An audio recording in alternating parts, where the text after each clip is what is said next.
मैं कमाता 1000 हूं, लगाता 1500। क्यों भाई? तुम बाप लगते हो, सारा दिन मेहनतें मेरी वजह से लेते हो, मुल्क मेरी वजह से चलाते हो, पैसा बिलों में मुझसे लेते हो, साबुन में मुझसे लेते हो, ये रोजमर्रा हम इस्तेमाल करते हैं। आप जैसे लोग तो भाईजान वो टिच का बटन दबाया और लोशन निकला और लगा के निकल गए। हमने तो 20-20 वाला साबुन तलाश करना है। ये कैसे करेंगे? कोई है हमें रास्ता दिखाने वाला? कोई है हमारी उंगली पकड़ने वाला? हम खुद को खुद कामयाब कर सकते हैं, हम खुद को खुद नाकाम कर सकते हैं। यहाँ पर तो सिर्फ जागीरदार ही खुश है इस मुल्क के अंदर। जो गरीब आदमी, एक मिडिल क्लास का लफ्ज आप सुनते थे, आपको पता है कि ये इतनी आवाजें क्यों निकल रही हैं? आगे एक तबका मरता होता था, गरीब तबका होता था, जिसकी गिनती नहीं होती, जिसकी हम तस्वीरें लगाकर बाहर की दुनिया से पैसे ले लेते हैं, जिनके पास पहनने को शलवार नहीं होती, ऊपर शर्ट नहीं होती, उनकी तस्वीरें हम अखबारों में लगवाते हैं, फ्लैक्सों पर लगवाते हैं, हमारे मुल्क के सियासतदान, और बाहर से पैसा लेते हैं। लेकिन मुल्क के ऊपर क्या लगता है, उस गरीब के ऊपर क्या लगता है, आज तक ना किसी ने पूछा और ना किसी ने बताया। क्योंकि ना इतनी हमें किसी ने औकात बताई इस मुल्क में रहने के लिए कि भाई टैक्स दोगे आप, रिश्वतें दोगे आप, लोगों के पेट पालोगे आप, जागीरदार को आप पालोगे।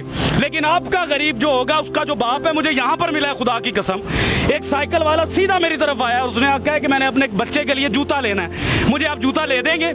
अब मुझे बताएं, एक बाप से जब औलाद कोई चीज मांगे, औलाद कोई चीज मांगे, तो वो कांपता नहीं होगा?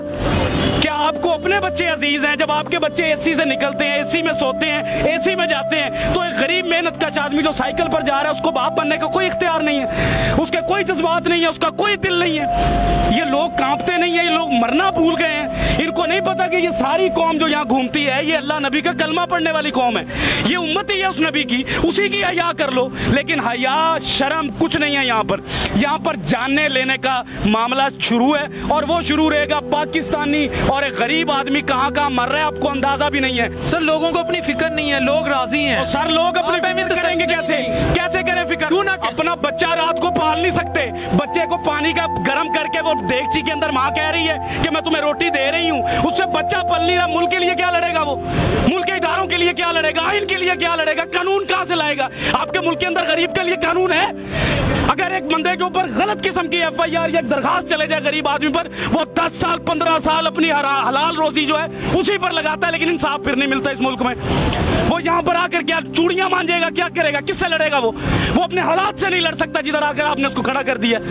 आप लोग वो बातें ही नहीं कर सकते। आप हकाइक तो देखे बाहर जाकर। आप एक सफेद दाढ़ी वाले को देखे जिसका मेरा नबी एहतराम करता था, जिसका नबी मेरे लिए सफेद दाढ़ी देखकर खड़ा हो जाता था, आज जलील हो रहा है वो। ये दीन है हमारा, ये कुरान कहता था हमें, ये हम लोगों की कदर कर रहे हैं। खादमे आला कभी कुछ कहते हैं, कभी कुछ कहते हैं, झूठ बोलते हैं सियासतदान हमसे, कुछ भी नहीं देंगे हमें। ये हमें खुद लड़ना पड़ेगा भाई, हमें खुद कमाना पड़ता है, हमें खुद मजदूरियों पर जाना पड़ता है। गालियां सुनते हैं हम बाप बनने के लिए, गालियां सुनाते हैं लोग, आपको बुरा भला कहते हैं, भगार देते हैं, धुतकार देते हैं। आपको इस्लामी जमहूरिया पाकिस्तान का कानून है इस मुल्क में, गैर मुस्लिम का बच्चा अगर बीमार होता है तो उसको हुकूमत देती है, लेकिन मुसलमान का बच्चा, नबी का उम्मती जब बीमार होता है उसको धक्के देती है ये कौम। हम अपने जैसे से लड़ते हैं, लेकिन अपने से ऊंचे से नहीं लड़ते। डर लगता है, टांगे कांप जाती हैं। पूछो सवाल आज से, किसने लाकर खड़ा किया इन सबको यहाँ पर? क्यों खड़े हैं? ये बात मैं आपको पैसे बांट रहा हूँ, बिरयानी बांट रहा हूँ, इनके दिलों की बात कर रहा हूँ, इनके अंदर की बातें हैं। ये मैं घूमता हूँ, मैं चेक करता हूँ, मैं सुबह से पागल हूँ। मैंने देखी है माए रोते, बाप रोते देखे हैं भाई। मिडिल क्लास कोई नहीं रह गया इस मुल्क में, हर चीज मर रही है। सफेद पोश आदमी, मैं आपसे अगर 1000 रुपया जिंदगी में नहीं मांगा, इन हालात में मांगूंगा मैं आपसे 1000 रुपया, मैं मर जाऊंगा लेकिन सफेद पोशी बचाऊंगा अपनी। काटन का सूट पहनूंगा, जूती पॉलिश करवाऊंगा, जेब में टका ना हो, फिरूंगा मैं चौधरियों की तरह कि मेरे बच्चे को लगे कि मेरा बाप चौधरी है। लेकिन इस मुल्क में सिर्फ वो चौधरी है जो निजाम के अंदर बैठा है, जो निजाम से बाहर है वो चौधरी नहीं है इस मुल्क के अंदर। वो क्या है? वो तो एक हकारत की नजर से उसको देखा जाता है, वो बोझ समझा जाता है इस मुल्क के अंदर। जब कोई सैलाब आना है तो उस गरीब को मारने के लिए ज़कात देते हैं ये लोग हमारी। कभी सैलाब गया जागीरदार के घर, कभी गया किसी सियासतदान के घर, कभी बच्चा मरा इनका कहीं पर, कभी भूख से ये रात को सोए हैं, फिर ये कहते हैं मुल्क के हालात नहीं ठीक, तो लाओ पैसा अपने मुल्क में लगाओ हमारे ऊपर। हमसे लिया हुआ पैसा मुल्क से बाहर ले जाओगे तो हालात ठीक होंगे। मुझे एक बात बताएं बिलाल भाई, एक बाप मैं कहता हूं अल्लाह ताला की जात के बाद मेरे पास बाप है। मैं समझता हूं कि बाप क्या होता है। जिसका बाप नहीं है ना, खुदा की कसम वो खुदकुशी कर ले इस मुल्क में ना रहे। मैं आपको कसम उठाकर कह रहा हूं, जिसका बाप नहीं है अल्लाह ताला के पास दूसरी बड़ी ताकत जो है ना वो बाप है, और जिसके पास इस दौर में बाप नहीं है वो कैसे जी रहा है? मैं अपने बाप के सहारे जी रहा हूँ। मैं भी अपने बाप के सहारे जी, सारा कुछ है मेरे पास, लेकिन बाप के सहारे के बगैर मैं फारग हूँ। मैं भी। तो भाईजान हम पहले सबसे पहले हमें ये सोचना है कि हमारे मुल्क में बाप की हैसियत से कौन बैठता है? जिसको औलाद का दर्द हो, जिसको पता हो कि ये मखलूक अल्लाह की है, जिसको पता हो कि अल्लाह ने अपने हकूक से पहले इस मखलूक के हकूक रखे। अंदर से उम्र फारूक बनना पड़ता है, अंदर से, बाहर से बातें करके उम्र फारूक नहीं बना जाता।